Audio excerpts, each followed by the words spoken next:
Certainly. Yeah, I appreciate everybody coming on today, and it's nice to be able to talk about baseball, actually playing games, not the theory of it. So that's always a nice adjustment.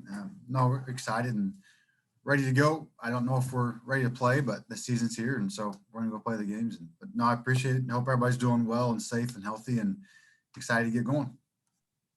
All right. If you guys want to have a question for Coach Mercer, just let me know in the chat, or you can use the raise your hand feature. We'll go ahead and start off with John Blau, and then we'll head over to Tom Brew. You talk about not knowing yet if you're ready to play. I mean, how do you feel like the guys are going to handle the emotions of, getting back out in the field after, this long break and having a season, cut short the way it was last year? I mean, how do you feel like you're prepared to handle kind of the mental aspect of being back out there? That's the $1 million question, right? That's the one that we've, as a staff, have spent a lot of time with. And anytime when you play the spring sport where you wait all year to begin with, like the 3 or 4 weeks leading up to the season is like just like everyone's on edge and everyone's cranky and everyone's a little bit like emotional and it's like, golly, we just need to go play. Well, then exacerbate that with everything else that's going on this past year and now the rest of the college baseball is played, and it's just that part has been really a major part. I think we'll be fine. I do. I think we'll be fine. I think once we kind of get there and settle in and take BP on the field and do those things, I think we'll be fine. But it'll be a challenge. It'll be a challenge, as it is with every team every year. But it will certainly be a challenge for these guys. I know that we've worked hard to prepare for that from an emotional standpoint. I've been really firm with the kids this year. I'm always firm with them, but this year more so than ever before, just trying to prepare them for the rigors of what's coming and how to handle this and how to manage it, and trying very much to stay neutral, right? Where it's like, we don't need to be negative because it's not going to solve any problems, and pessimistic, but we also can't lie and be like a false sense of positivity when it's hard. Like, we have to be able to control ourselves and stay neutral and move forward from there. But no, you're right. It's going to be a real challenge. I think they'll be fine. I think once we start, it'll be fine. We can kind of stop fighting each other and kind of go fight somebody else and compete against somebody else and have fun with it, hopefully. We'll go to Tom and then Austin Render. Jeff, obviously this is such a strange year too, with so many guys were able to come back, from last year after unfinished business and such. With this sort of shortened, condensed season too, I mean, how are you trying to deal with all of trying to get playing time for as many people as possible and trying to figure all that out? It's a challenge. I mean, it's a challenge. We talked with the kids about it being it's a sprint, but it's still a marathon. Most seasons are a marathon where you're trying to get your team ready for the last month. And that's the nice thing about being in our conference, our position, is we're going to be able to have the RPI on a normal year to be able to be in the conversation and make the tournament, the postseason tournament, without having to win every game up front, where you're able to play a little bit of, I don't want to say musical chairs, but a little bit of it. You're trying to find the right role in the right place for everybody and get the right lineup. And then once you get the right lineup, you try to I'm a firm believer, like I hit fourth. I hit fourth every day. That's what I do. I hit fourth. I know my job. I know my role. I like that. I think people like that. And if we can stop the musical chairs at a certain point, allows everyone to settle in and do their job. And that's normally how we'll operate, knowing that we'll have the RPI to be able to make the tournament. And then we still want to be our best version of our team in the last month. Well, now it's like we need to be the best version of ourselves today and still plan on being the best that we can at the end of the season. So it's difficult. I'm not going to lie and act like it's not a challenge. It's something that we talk about. We talk about a ton. We have a great coaching staff, and I love those guys. But if I sit in one more meeting talking about that piece, I'm gonna lose even more hair than I have. But it's a challenge. What we have to be able to do is we individually, or me as a player, to be able to control the things I can control and focus on the role that I have today, because we have to be able to play the lineup that gives us a chance to win. But there's a different piece to that, where from a managerial standpoint with the depth in the condensed season is you have to be able to play the lineup that plays defense late. You have to be able to match guys up, and you have to treat it much more like a playoff, like a big league playoff than you do, I think, a normal college season where you don't see a lot of the moving and shaking through a lineup. And so you have to put guys in a position to be successful. And then they have to accept that role momentarily while also still striving to have a bigger role, which they all want to have. And so trying to not disallow those guys from wanting a bigger role, but showing them how to get a bigger role. It's like if your job is to be the defensive replacement and you come in and make 2 errors, then you don't have the role that you previously had, and now you have a less of a role. If you come in and you're the guy comes off the bench to lay a sack bunt down, and you get a sack bunt down, you might get a pinch hit. If you can pinch hit, then you get to maybe DH. If you get a DH, maybe you can be an everyday guy. But you got to do what you got to be able to control and succeed and perform in the role that you have to be able to have a bigger role. And showing those guys a path forward, I think, is really important for how do you manage the mentality of that whole group. So it's going to be a challenge. It's going to be a struggle. We're still going to try to be good stewards of kids' careers, where if you don't feel like a guy is going to be an everyday or an every other day contributor, they need to redshirt, and we'll utilize that when we need to. There was nothing more frustrating for me as a player than to watch coaches that weren't good stewards of players' careers who just use a year of eligibility haphazardly, and we'll always do our best to not do that to a kid. Austin and then Eric Bremer. Coach, it has to be nice in such a weird year to have so many experienced guys in both your rotation and your lineup. Who have you seen kind of emerge as a leader through the offseason? I think the first guy that really comes to mind for me is Cole Barr. I think he's been terrific. His lifestyle, his diet, nutrition, the weight room, his physical development, his emotional stability in a really tumultuous time. He's just really grown, and not that he was ever bad, but he's just become a young man. Like he's a young man, and it's been really nice to see overall. He and Tommy Summer, I would say, on the pitching staff, on the pitching side, he's a professional. He's a worker, and he's a professional, and he can communicate, and he's articulate, and he has his own opinions, and his opinions are grounded and based in the research he's done, and those things they carry over. And so I would say probably those 2 guys as far as their growth and understanding and how they impact the club in an overall positive way. And there's a multitude of other guys as well, but you look at Drew Ashley and Grant Richardson's a really good leader, and then McCade Brown's done a really nice job. He's really asserted himself and grown up a ton, and so we're fortunate in that regard. You're right. Where the positive side of this is the negative side of losing the season last year is especially as a newer coaching staff, you're trying to show how you would like to play the game. This is how it worked. This is how I want to play. This is the mentality. And so often the winning of a season helps to show that, but the losing of a season helps that mostly. It's like, hey, I know we talk about this, but this is why we have to do it this way. And the losing helps more than the winning in that regard. Well, when the season's lost, you lose obviously all that humility. You lose the ability to show those moments and learn from them.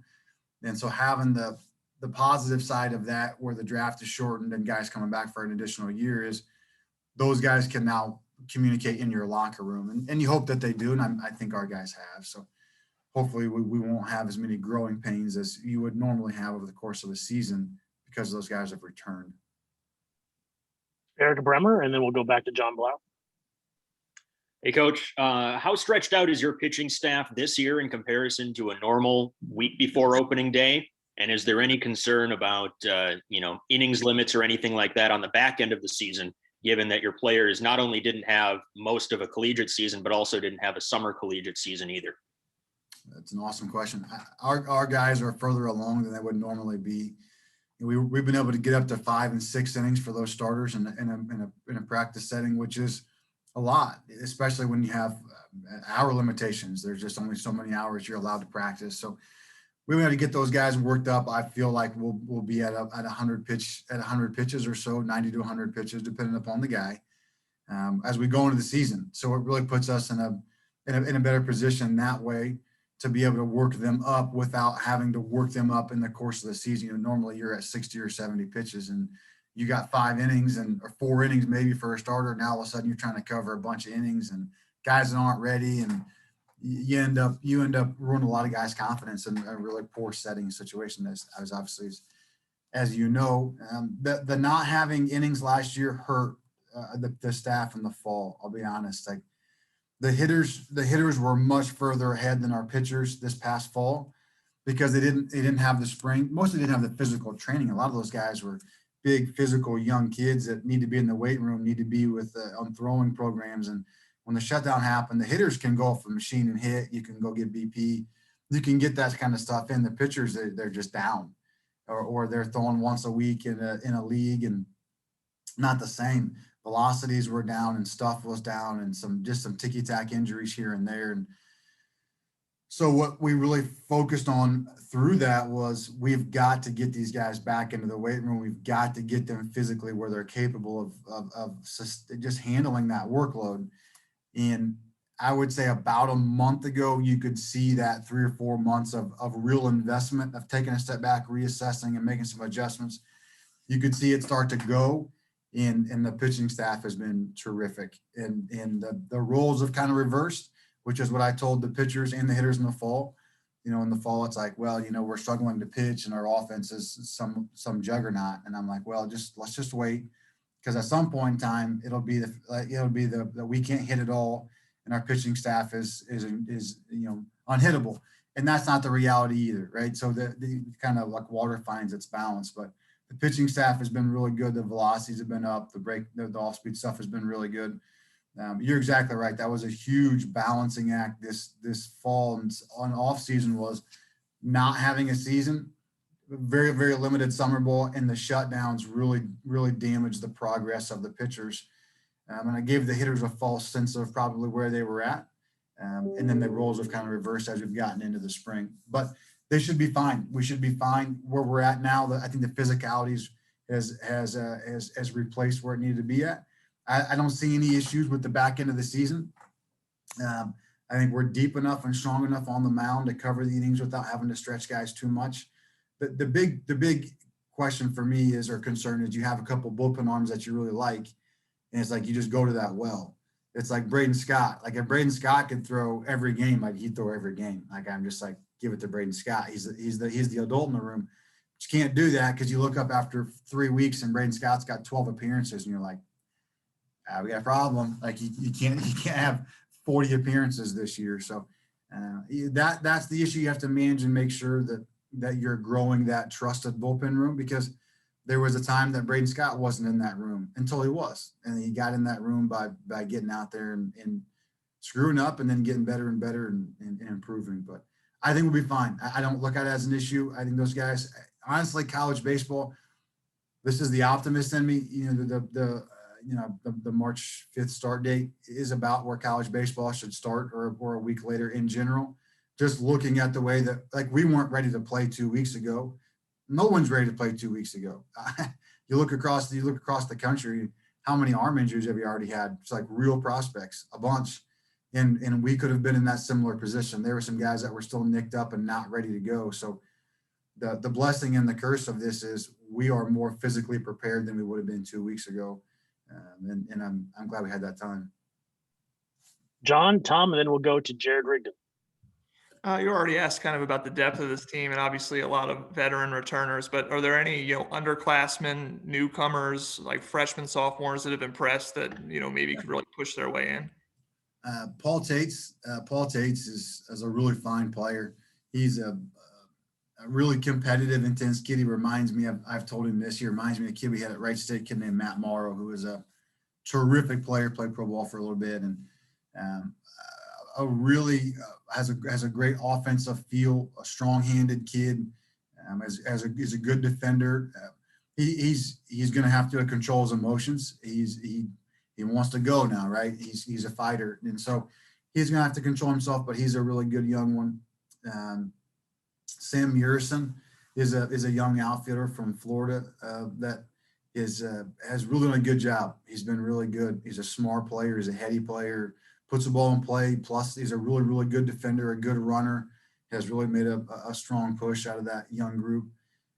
From a transfer standpoint, Jacob Southern from Jacksonville has been really good. He's a really talented player. He's a really talented offensive player. I know his offensive numbers in his career haven't been overwhelming, but he's a really talented offensive player.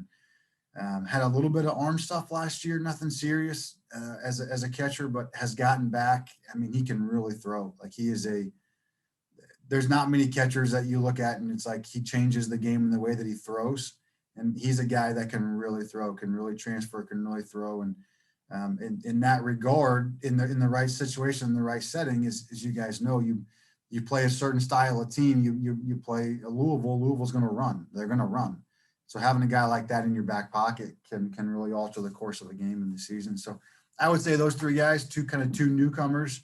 Although Paul is a redshirt freshman, but he was hurt last year, and Sam, and then Jacob as far as a transfer. Those three guys have been really good. Tom, and then Jared. Jeff, you got rotation plans set up for the starters? Yeah, we'll go. Gabe will go against Rutgers the first game. Tommy's going the second game against Minnesota. McCade's going the third game against Rutgers, and Ty Bothwell's going the fourth game against Minnesota. All right, and what have you seen from Ty that during this offseason? I know he had such a good summer you were happy with, and also give me an update on Connor Madison, how he's doing. Connor's doing great. Connor's back. Honestly, I was really surprised at how quickly he recovered and was back. His last outing, he was 89, 91 with obviously his trademark curveball, which is still really good. The velocity was back faster than I thought. We even slowed him down once or twice. He's like ready to go. I'm like, I'm fine, I'm ready to go. It's like, let's just give it another couple of days, and didn't really have any setbacks. So he's back and ready to go, which is terrific. Ty just has a fastball that it's just difficult to hit. You look at the metrics of it. I think it's probably a release point, a release height and distance kind of thing, not necessarily a spin rate thing. It's just a tough fastball to hit. And for a hitting coach that prides himself on teaching an offense to be able to hit a fastball and valuing hitting a fastball, it's hard for us to square it up, especially early for the first three or four innings, 5 innings. Now he's not he's not the tallest guy, and he's a strong kid, but he's going to have to manage. Can he get him into the 5th, 6th, 7th? Can he hold the stuff into that range? But the fastball, it just really plays up. And the slider, the breaking ball is really good. He can really spin it too, and he has a nice pickoff move, especially if you haven't seen it. He's got a really nice pickoff move. Can handle the run game. He's a good athlete. He's done it. He would have done it last year had we finished the season. He got a chance to get his feet under him. He would have been an impactful guy last year, but he's done it in summer ball. He's done it in summer ball for 2 summers in a row, and had a bunch of strikeouts, a bunch of success, and has whipped our hitters' butts a lot this year. And I think he's going to be great. I think he'll be great. All right, we've got 3 more. Jared, then Eric, and then wrap up with Austin. A little bit more on the rotation, Coach. McCade is a guy that's taken some serious growth over his first couple of years here. Is that a guy that you're comfortable and ready to see become a legitimate, weekend starter in your rotation this year? Yeah, I've got complete confidence in Mac. He's done nothing but gone out and worked and performed this year. I wish you guys would be allowed to practice, but he's been outstanding. Manages situations, manages emotions, throws a fastball for a strike, and locates it. Not just I just poured in there at 95 north somewhere. I mean, this guy that can locate side to side and get up and get down and do what he needs to do. And his curveball is a plus pitch. Sliders are plus pitch. Changeup's a developing. It's a good pitch. I like it, but no, I feel really good about him because he feels really good about himself, and you just see that in the body language. In the body language, you can look in the guy's eye. You can see the guy the way he walks around the clubhouse. You can see the way he takes the mound. You can see the way he throws his bullpens. When a guy's ready, a guy's there. You can see it, you can feel it, and he's there and he's ready to roll. And I think getting guys to be able to understand that if you want to have confidence and you want to have trust, it's in the work that you put in. You can't, like, I can't give it to you. I can bring you into the office and I can pat you on the butt and tell you, you're the best thing ever. But and I know that you didn't put the work in. Until guys do the work, it's just hard to really believe. And that's with Mac. Mac's like, I've just done the work. I've done the work every day for 3 years, and I believe in the work, and the guys are confident based on the work, and he'll be just fine. Yep. Eric, and then the last one for Austin.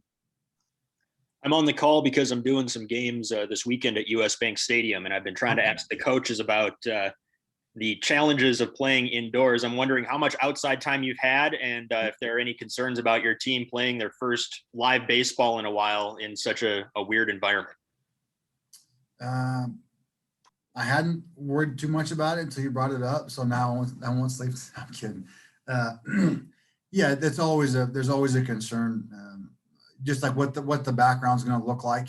That's they give from I coach the outfitters, so naturally my first instincts are going to be is how do the hitters see the ball and how do the outfitters see the ball off of the bat? Is there a backdrop or whatnot? Turf is normally turf, although I don't know how this turf's going to play. We'll get a chance to take some ground balls on it beforehand, so we should be okay in that regard. The hard part is when you go from turf to dirt, especially if you go like the West Coast, right? You take you out to the West Coast, and it's like playing in a parking lot. They bakes all day, and it's like they steamroll it and stuff and make it as hard and fast as possible. But that's a big adjustment for our guys. The infield wise, it should be fine. As long as we get a chance to go there and be on it beforehand, I think we should be okay. We have had a chance. We've been really fortunate. Everybody was kind of complaining when it was really cold here a couple weeks ago. And I'm the happiest guy ever because it's like, well, if we can just have winter during winter, we might actually get spring during spring. We don't need spring in January, but we do in March and April. So the last week we've been outside every day, a ton of fly ball, a ton of balls up, a ton of nice reps and reads. The guys are like really tired of practicing, and I'm doing everything I can to get them to hang on for like 2 more days. But they are tired of having practice meetings and doing that, and they're ready to go. So I think if you put us on like the surface of the moon right now, they would be we'd find a way to go play. Appreciate it. Yeah. Austin, last one. Coach, tough year with all Big Ten. I know you try to schedule tough in the non-conference, but what are going to be the pros and cons of playing an entire Big Ten schedule? Well, the pro of it in my mind is that we do have the ability to play more games. And this sounds silly, but if you the fear of it is a lot of different conferences aren't testing the way that we're testing, right? So if you play non-conference and you saw what happened in the last couple of weeks, is you've seen a ton of COVID cancellations, right? So that was always the fear when they switched to conference only was can we protect the games that we get to have? And I think that makes sense from my standpoint. I don't agree with everything all the time, but that makes sense to me. So that's the positive. I think you're going to play really quality opponents every day.